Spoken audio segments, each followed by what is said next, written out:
Boa tarde a todos, graça e paz da parte do nosso Senhor e Salvador Jesus Cristo. Sejam muito bem-vindos à primeira igreja presbiteriana do estado de Sergipe, a PIX.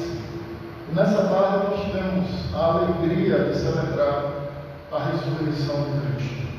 Não que Cristo morra e renasça diariamente, mas esse domingo ele faz menção ao grande dia da ressurreição. E nós nos reunimos aqui hoje para levar até você essa mensagem, a mensagem da cruz, a mensagem que nós amamos, vivemos e pregamos. A palavra de Deus diz no Evangelho de Lucas, capítulo 23, a partir do verso 44, as seguintes palavras: Já era quase a hora sexta, e escurecendo-se o sol, houve trevas sobre toda a terra até a hora nona. E rasgou-se pelo meio o véu do santuário. Então Jesus clamou em alta voz: Pai, nas tuas mãos entrego o meu espírito. E dito isto, expirou.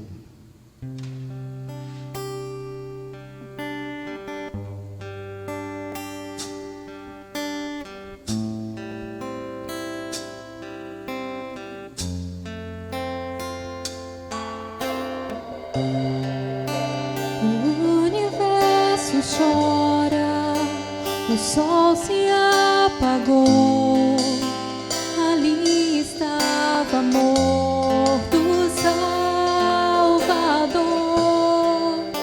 seu corpo lá na cruz, seu sangue derramou, o peso do pecado ele levou.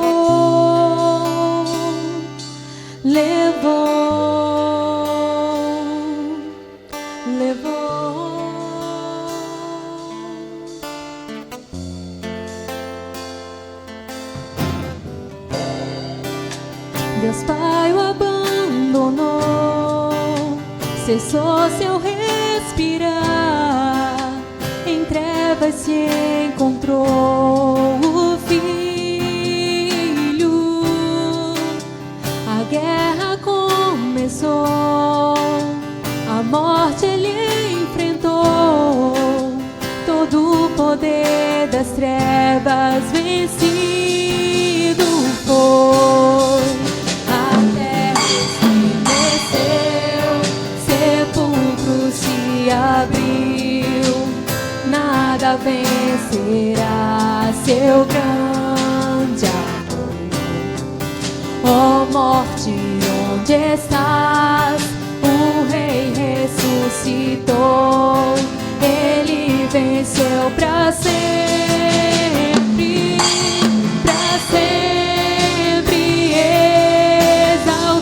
exaltado é, para sempre adorado é, para sempre ele vive, ressuscitou a terra estremeceu, sepulcro se abriu, nada vencerá seu grande amor. Ó morte, onde estás? O Rei ressuscitou, ele venceu para sempre,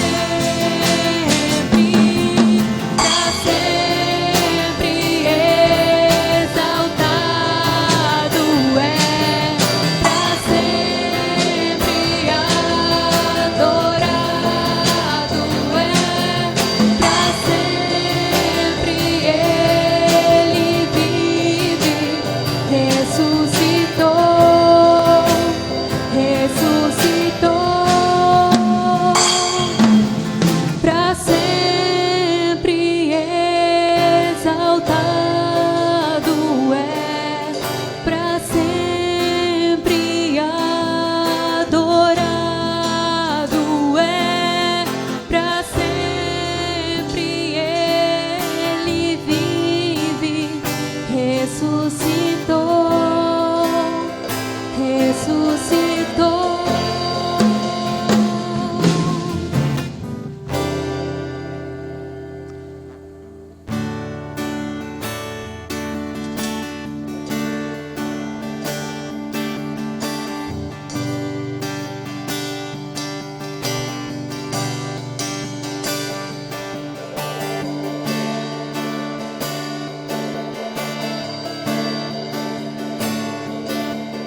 porque Ele vive, posso crer no amanhã,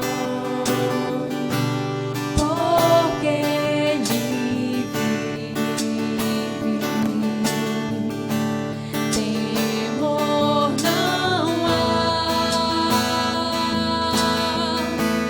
mas eu bem sei, eu sei que a minha vida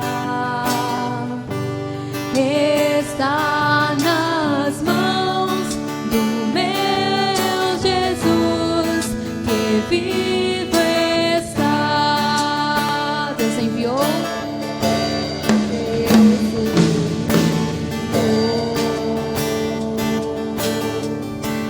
Seu filho amado para morrer em meu lugar, na cruz morreu por meus pecados,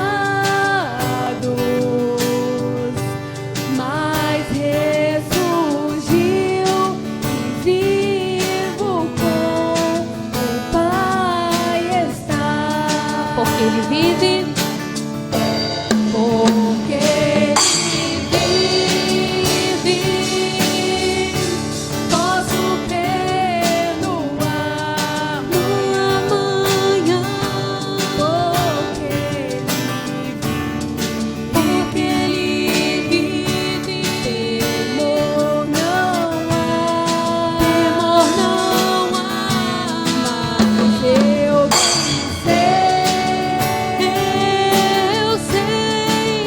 que a minha vida está nas mãos do meu Jesus, que vive está. E quando enfim chegar a hora em que a morte enfrentará. Sem medo, então, terei vitórias.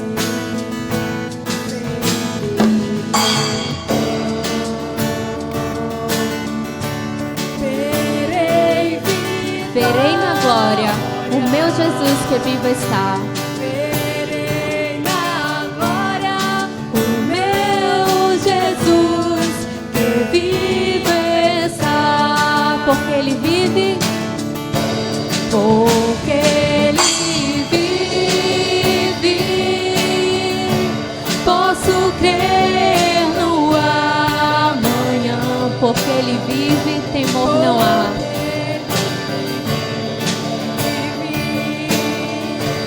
Temor não há, temor não há. Eu sei que a minha vida está nas mãos do meu Jesus, que vive está. Porque Ele vive, porque Ele vive, posso crer no amanhã, porque Ele vive, temor não há,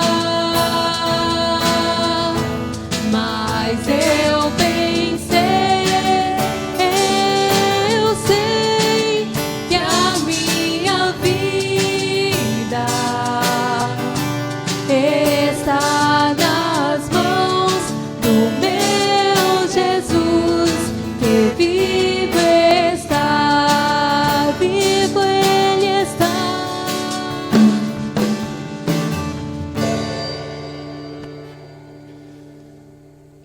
você está na primeira igreja presbiteriana do estado de Sergipe, 135 anos, anunciando o evangelho da salvação do Senhor Jesus.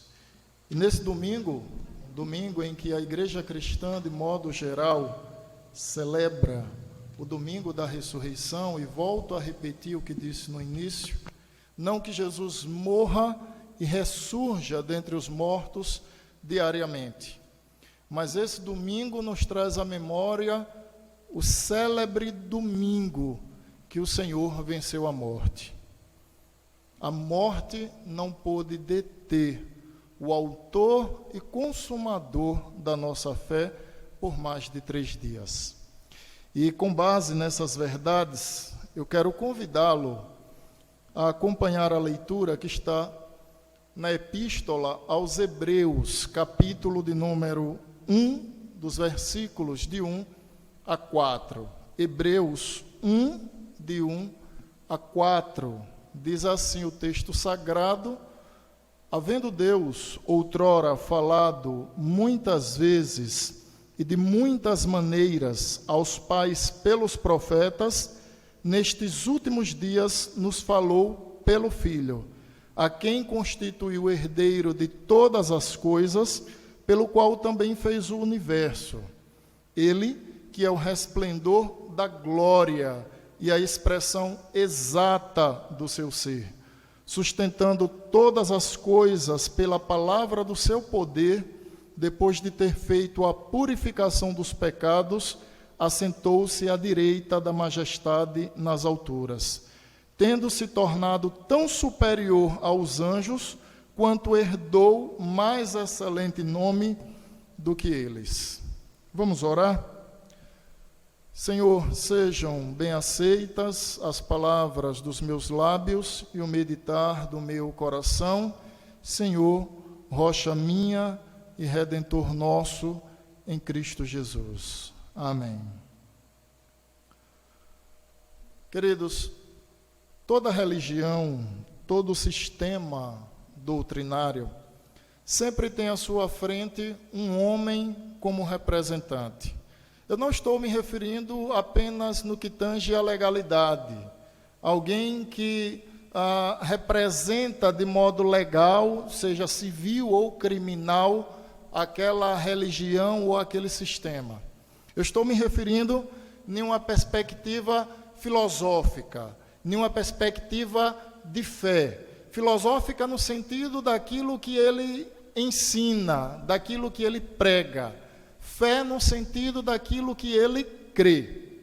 Toda religião e todo sistema doutrinário sempre tem um homem como representação daquele sistema ou daquela doutrina ou religião, se assim você desejar entender. Por exemplo, o budaísmo tem o senhor Siddhartha como representante, como criador do budismo. O espiritismo tem o senhor Allan Kardec como aquele que formulou a doutrina, como aquele que pensou, como aquele que representa a fé espírita. O mormonismo tem o senhor Joseph Smith como aquele que representa as suas ideias e como aquele que fundou o mormonismo. Os Testemunhas de Jeová têm o senhor Charles Taze Russell como fundador daquela religião. O cristianismo também tem à sua frente um homem. O cristianismo tem Jesus Cristo como aquele que criou, aquele que fundou a igreja. Cristianismo recebe esse nome porque é batizado com o nome do seu fundador, a saber, Cristo, o nosso Senhor. Nesse texto que nós lemos, que não sabemos quem é o autor, uns entendem que é o apóstolo Paulo, outros entendem que é João, por uma linguagem mais delicada, mais pastoral, mas fato é que não se dá para bater o martelo, para afirmar quem escreveu, quem redigiu a epístola aos Hebreus. Mas essa epístola foi escrita para uma igreja que vivia em um momento difícil, um momento de fuga, um momento que o autor escreve para aquecer, para animar a fé daqueles que estavam nesse momento, o qual o autor aos Hebreus escreve. E nesse texto, especificamente, que é a introdução de toda a epístola, né, nós temos, então, os primeiros momentos que já enaltecem a Jesus, fundador do cristianismo, e põe Jesus sobre todos os nomes, sobre todos os homens. Se você observar, os versículos 1 e 2, eles afirmam que Jesus Cristo, ele é a revelação de Deus. Observem, o texto diz assim: havendo Deus outrora falado muitas vezes e muitas maneiras aos pais pelos profetas, nestes últimos dias nos falou pelo Filho, a quem constituiu herdeiro de todas as coisas, pelo qual também fez o universo.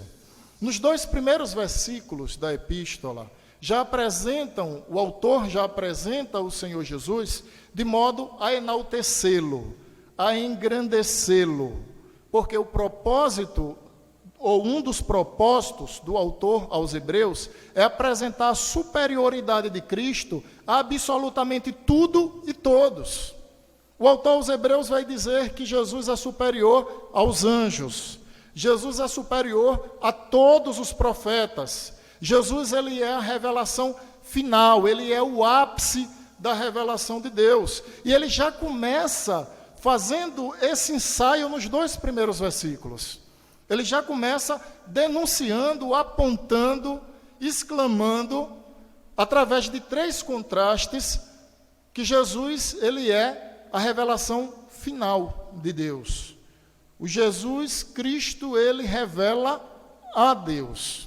Observem, no versículo 1, ele aponta que Deus falou outrora, tempo passado. No versículo 2, ele diz que Deus falou nestes últimos dias. Esse é o primeiro contraste. Ora, Deus falou outrora, versículo 1. Versículo 2, Deus falou nestes últimos dias. Primeiro contraste.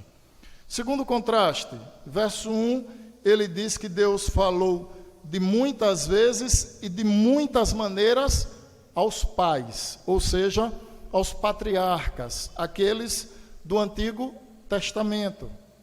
No verso 2, o autor diz que Deus nos falou, ou seja, Deus falou no Novo Testamento, aqueles que recebiam as epístolas, aqueles que recebiam os evangelhos, Deus estava falando. No verso de número 1, agora é o terceiro contraste, ele diz que Deus falou pelos profetas. No verso de número 2, ele diz que Deus falou por meio do seu Filho. E filho esse, a quem Deus constituiu herdeiro de todas as coisas, pelo qual também fez todo o universo. Então, observem que esses 3 contrastes que são feitos, versículo 1, versículo 2, versículo 1, versículo 2, verso de número 1, verso de número 2, eles brindam a supremacia, o ápice, a revelação final de Deus, expressa na figura bendita do seu Filho, a saber, Jesus Cristo. Então, essa é a primeira verdade que nós percebemos no texto. A segunda delas está no verso de número 3.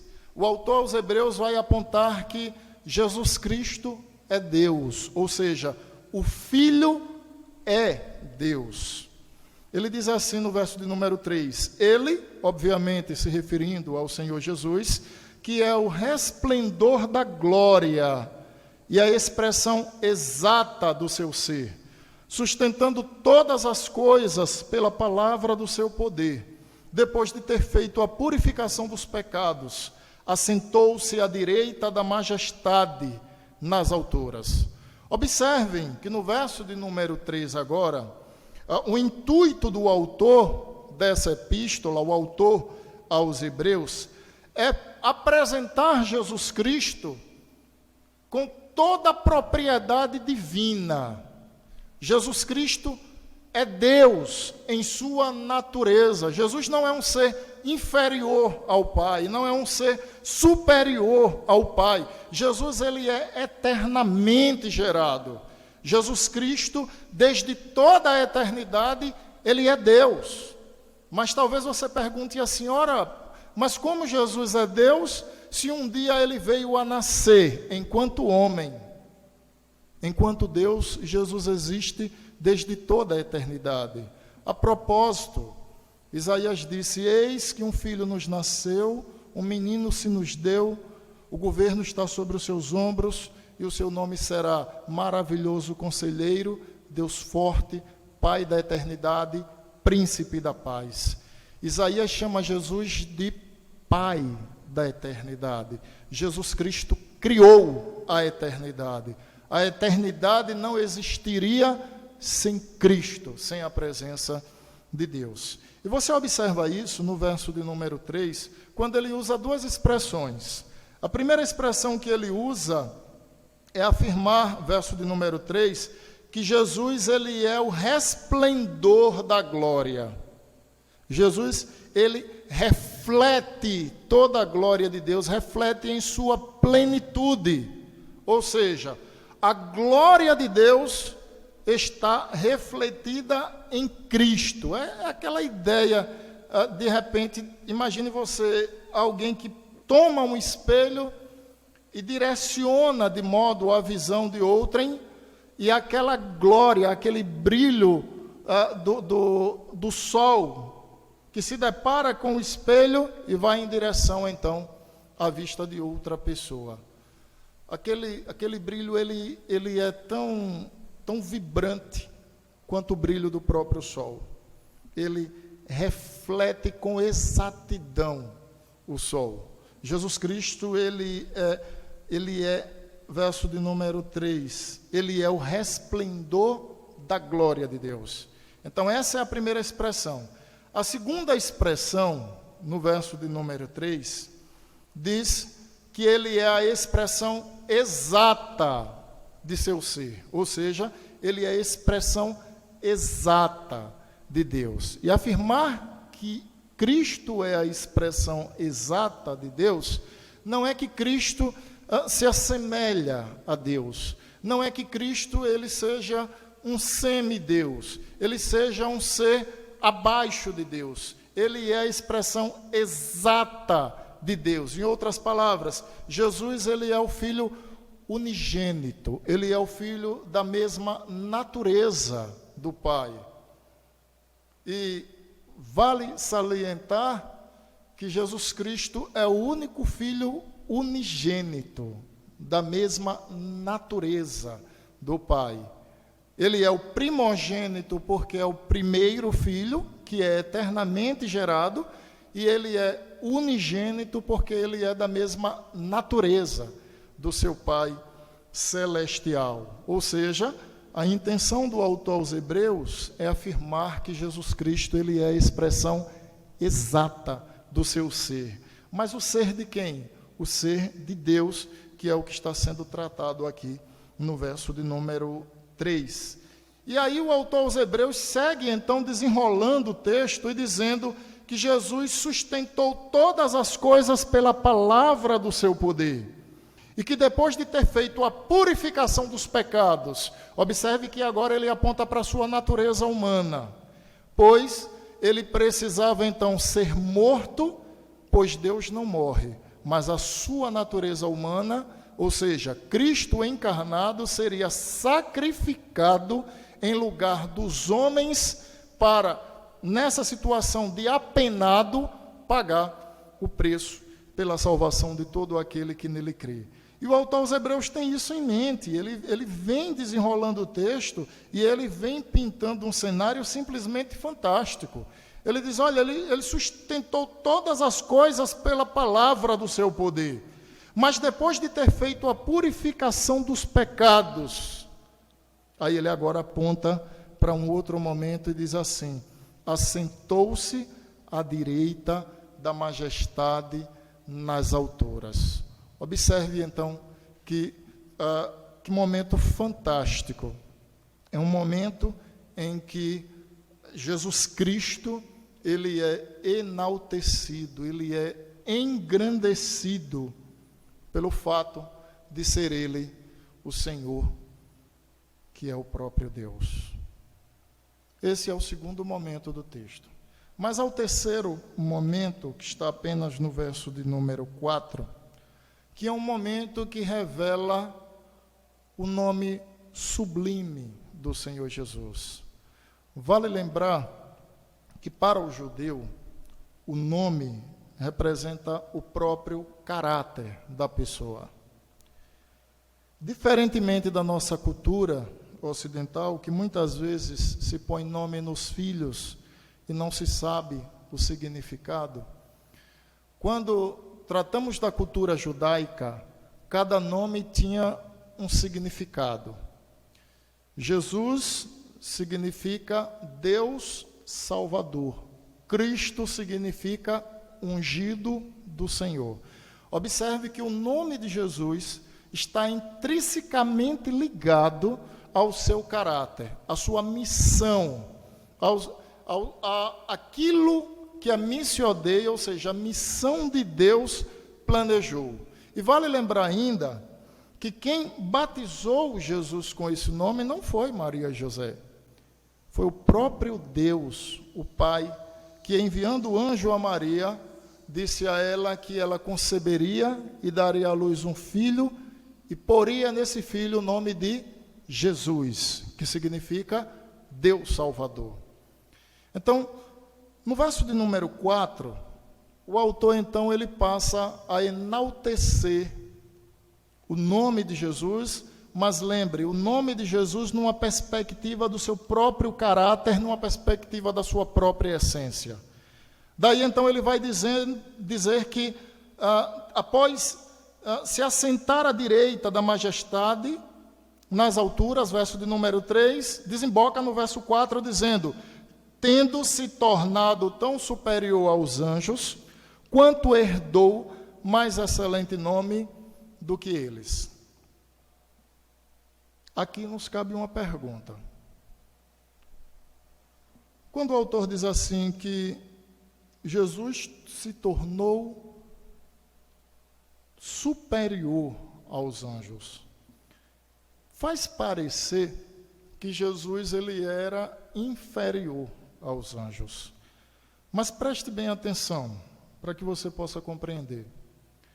Jesus, em seu estado de humilhação, ou seja, Jesus, quando assumiu uma natureza humana, quando encarnou, quando precisou viver entre nós, Jesus assume um estado de humilhação. Talvez você pense assim, ora, mas é humilhante ser um ser humano? Para mim e para você não.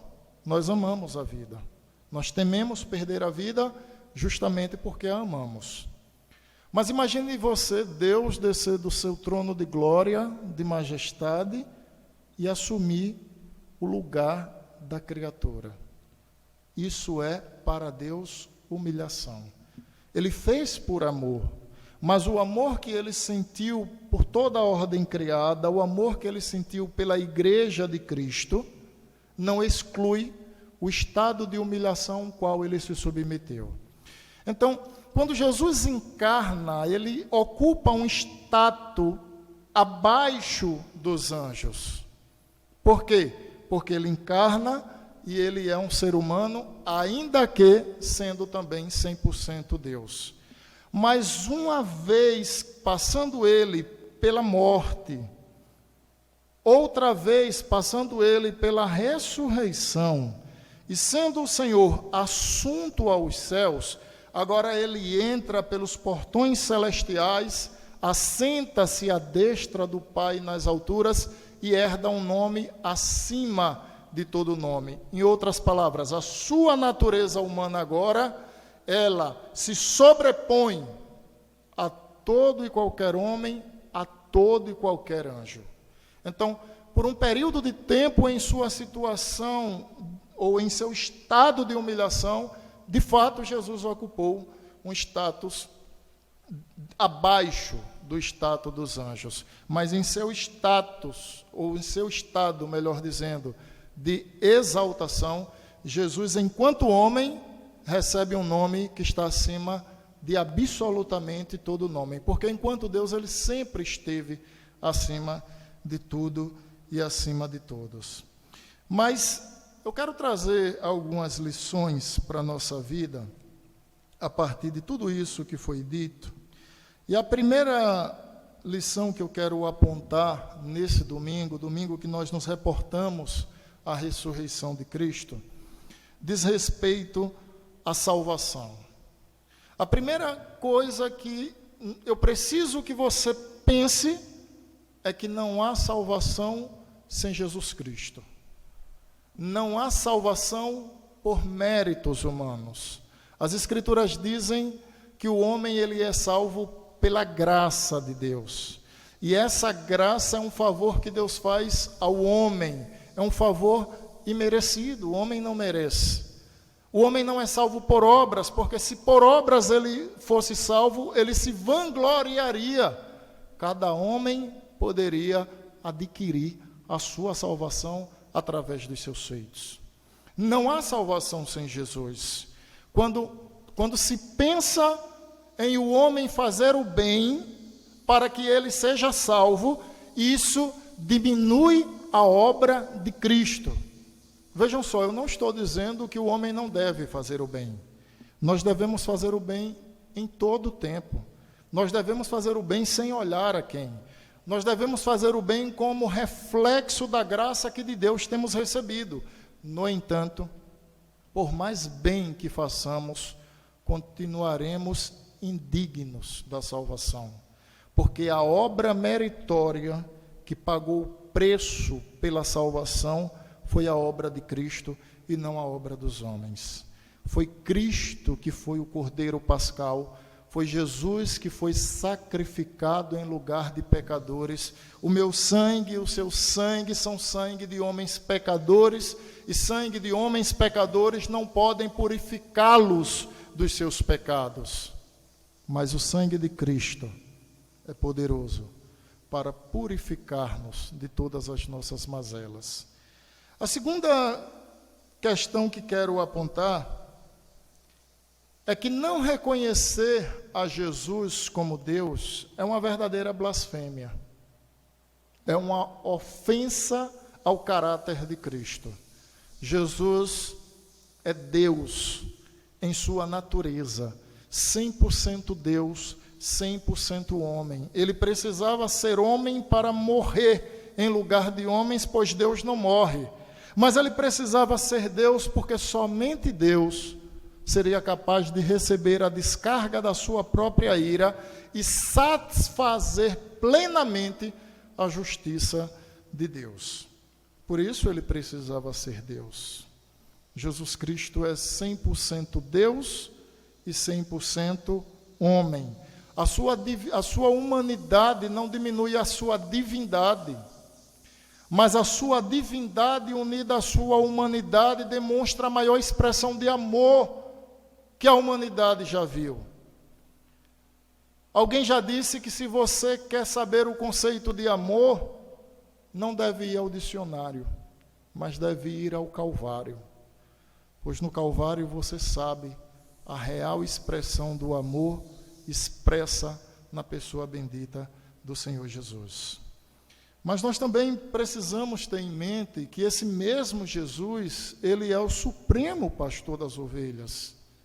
Jesus disse, aqueles que o Pai me der, de maneira nenhuma serão arrebatados. Jesus, ele é o bom pastor, Jesus, ele é o bom amigo. Jesus, certo dia, reuniu seus discípulos e disse, olha, ninguém tem maior amor do que este, de dar a vida em favor dos seus amigos. E é verdade. Quem de nós daria a vida em favor de um amigo? Talvez daríamos a vida em favor de um filho,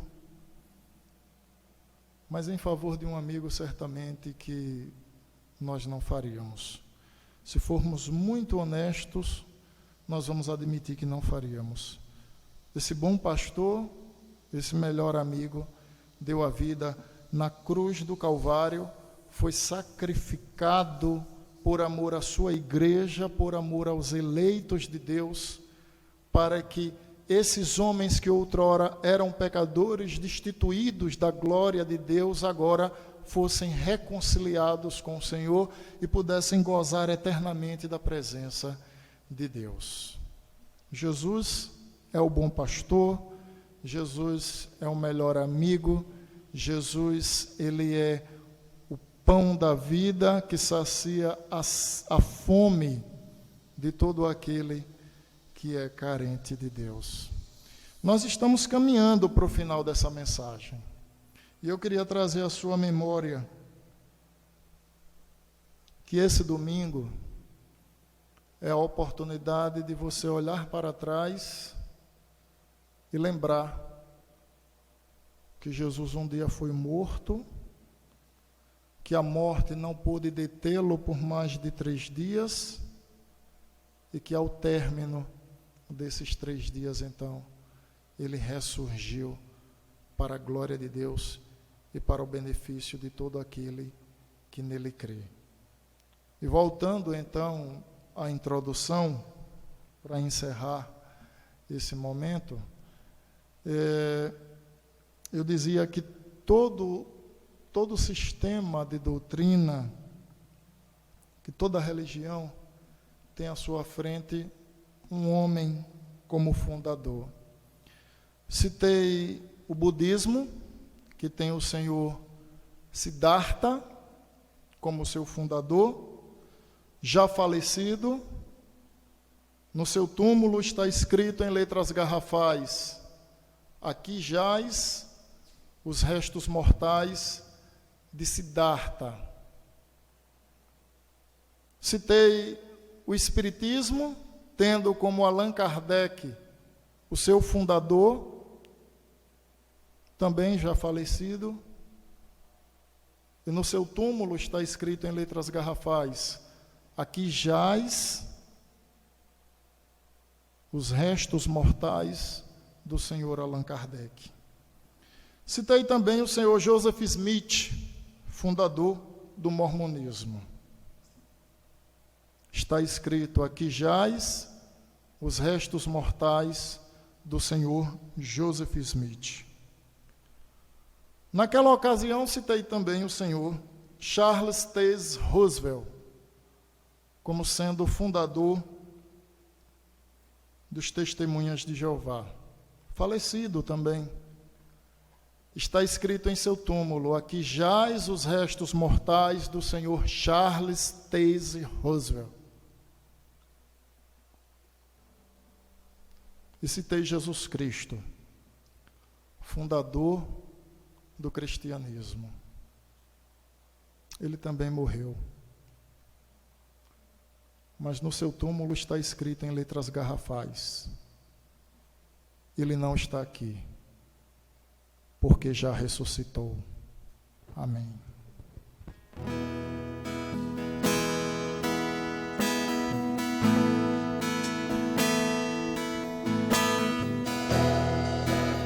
Abre mão da sua glória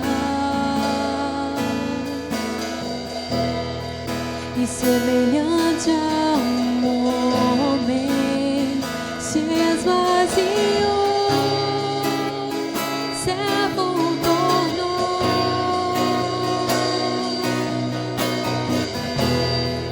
e a si mesmo se humilhou como filho, e como filho obedeceu até a morte, e morte de cruz. Mas o grande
e príncipe da paz, Jesus.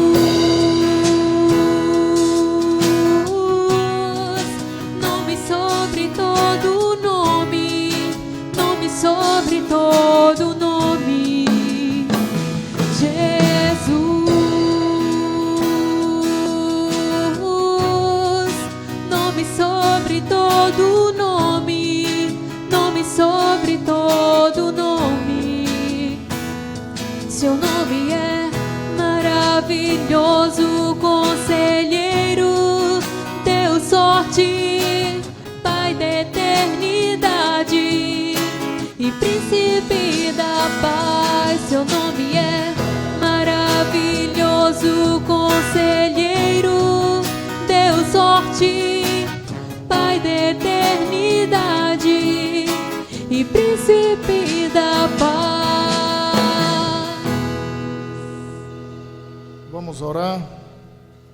Senhor nosso Deus e Pai, nós rendemos graças ao Teu santo nome pelo Teu amor que foi expresso na pessoa bendita do Senhor Jesus, o nosso Salvador. Nós celebramos, sobretudo, a vitória de Cristo sobre a morte, a vitória de Cristo sobre os nossos pecados, a vitória de Cristo sobre todo e qualquer adversário, Senhor, que contra ele se levantou ou contra a sua santa igreja. Nós bendizemos o Teu nome e o adoramos na beleza da Tua santidade, porque o Senhor é bom em todo o tempo, porque o Senhor nos amou e entregou o Seu Filho unigênito para que todo aquele que nele cresce não pereça, mas tivesse, para que tenha a vida eterna. Santo Deus, receba nossas ações de graças, receba todo o nosso louvor como expressão da nossa gratidão, Senhor. Estenda sobre nós as Tuas santas mãos e fortaleça a nossa fé, ilumine a nossa mente, o nosso coração. Senhor, refrigere as nossas almas para a Tua glória e para o benefício da Igreja de Cristo. Esse é o nosso pedido e a nossa oração, em nome de Jesus, o nosso Salvador. Que a graça do Senhor Jesus Cristo, o amor de Deus, o nosso eterno Pai, a comunhão e a consolação do Santo Espírito de Deus repouse sobre vós, hoje e eternamente. Amém. Nós queremos agradecer você que nos acompanhou, que esteve conosco até agora. Esse culto é uma celebração ao nome santo de Deus, na pessoa bendita do Pai, do Filho e do Espírito Santo. Queremos também aproveitar a ocasião para lhe dizer que a primeira igreja presbiteriana do estado de Sergipe fica localizada no município de Laranjeiras, no centro da cidade. E nós teríamos a grata satisfação, ou teremos a grata satisfação de recebê-lo em uma visita. Queremos rogar a Deus que abençoe você, abençoe a sua família graciosamente e não esqueça, Jesus é o Cordeiro Pascal, Ele pagou o preço pela vida de todo aquele que nele crê. Queremos desejar o abraço da primeira igreja presbiteriana a todos vocês e rogar que Deus nos guarde a sua santa sombra em nome de Jesus. Deus abençoe, um abraço a todos. Porque Ele vive, posso crer no amanhã. Porque Ele vive, temor não há, mas